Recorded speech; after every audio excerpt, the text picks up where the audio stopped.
The sun had just begun to rise over the quiet lake, its surface glowing gold as my wife brewed her first cup of coffee. We'd moved here for peace, the kind that only water and wilderness could provide. My kids loved fishing off the dock. My wife loved the calm mornings, and I loved finally having a retreat away from the chaos of city life. But peace never lasts long when an entitled HOA Karen thinks she owns everything in sight.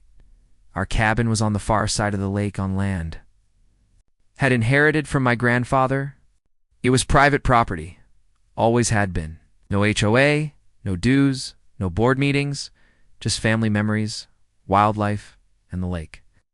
But across the water sat a sprawling neighborhood with a brand new HOA. They had their clubhouse, tennis courts, and boat ramp, all things I wanted nothing to do with. That didn't stop Karen. Karen was the self-declared queen of the lake. Middle-aged, expensive haircut, golf cart with an HOA decal plastered on the side, a megaphone voice that carried across the water. She showed up one morning while I was sanding the dock. "You'll need to sign these papers," she said without even saying hello. She slapped a folder on the wood. "This property is officially part of Lakeshore Estates now. We require full compliance with HOA rules."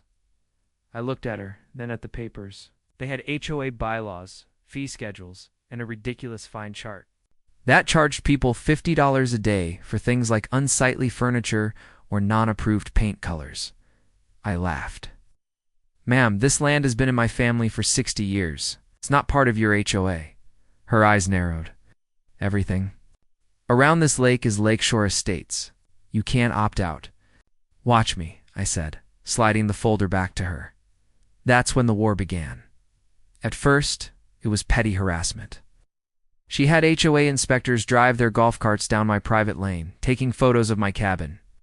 Letters started showing up in my mailbox demanding payment of overdue dues. When I ignored them, the threats began. Fines, lawsuits, even a lien on property.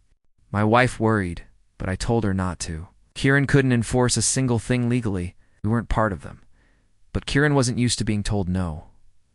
One afternoon, while my kids played with their fishing rods, Kieran stood across the lake at the HOA clubhouse with a bullhorn. "Attention, non-compliant property owner." She screeched through the amplifier. "You are in violation of HOA policy." My son whispered, "Dad, is she crazy?" "Yes," I said completely. The breaking point came 2 weeks later. It was a Saturday, and we were grilling by the water when 2 sheriff's cruisers pulled into my driveway. The kids froze. My wife looked panicked. Karen was strutting behind them, smug as ever, sunglasses perched on her nose. I stepped forward. "Can I help you, officers?" One of them, a tall man with a clean uniform, asked, "Sir, are you refusing to comply with HOA orders?" I blinked. "Orders? This isn't a military base. This is private land. I don't belong to their HOA." Karen interrupted, waving her hands dramatically. "He's refusing. It's a danger to the neighborhood. Arrest him. He's aggressive and hostile." The second officer looked uncertain. "Ma'am, calm down." But Karen wouldn't stop. "He threatened me. He refused community safety laws. He could have weapons. I banned you cuff him immediately." The taller officer looked me dead in the eye. Then he froze. His jaw slackened, his eyes widened, and suddenly he said, "Wait, I know you." Karen scoffed. "He's a nobody. It's just as stubborn." The officer cut her off. "No, I remember you. 6 years ago. Highway 14? You pulled me out of a wreck when my cruiser was on fire." My wife gasped. I remembered it too. A rainy night. An overturned patrol car, gasoline leaking onto the asphalt. I had broken the window, dragged the unconscious officer out just before the flames consumed the car. He had been in critical condition, but he survived. "You saved my life," the officer said, his voice thick with emotion. Karen's smug smile vanished instantly. What? That's irrelevant." "He's still breaking HOA law." "There is no HOA law here," the officer snapped. "What?" He turned to his partner. "This is outside their jurisdiction. They've been harassing this family." Karen turned red. "No, you have to listen to me. He's dangerous." Ma'am, the officer said firmly. If you keep making false reports, you'll be the one in handcuffs. From that day forward, Karen lost her power. The sheriff filed an official harassment warning against her, and word spread fast through the HOA community.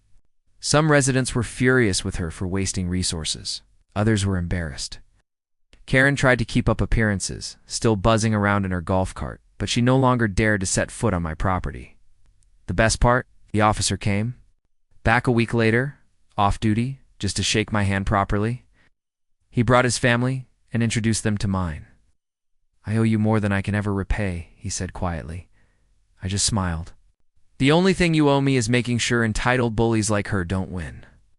And from that day on, my family enjoyed the lake in peace, because even the loudest HOA Karen couldn't compete with the truth, or with the life I once saved.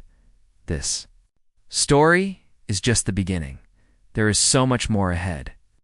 Subscribe to the channel to join me on this journey.